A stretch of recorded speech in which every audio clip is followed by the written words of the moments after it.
Sada možeš čitati slova. Pa hajde da čitamo prave korejske reči.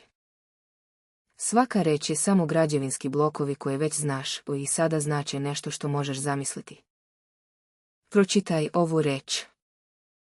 안녕하세요. Znači zdravo. Upravo si je pročitao sam. Pročitaj ovu reč. 감사합니다. Znači hvala ti, upravo si je pročitao sam. Pročitaj ovu reč. 사랑해요. Znači volim te. Upravo si je pročitao sam.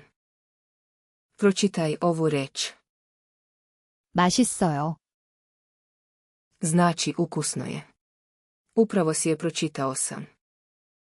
Pročitaj ovu reč. 좋아요. Znači sviđa mi se dobro. Upravo si je pročitao sam. Neverovatno.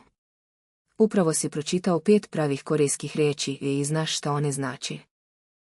Sada čitaš korejski. Nastavi. Idi na korean.yason.com za besplatnu praksu. Link je ispod.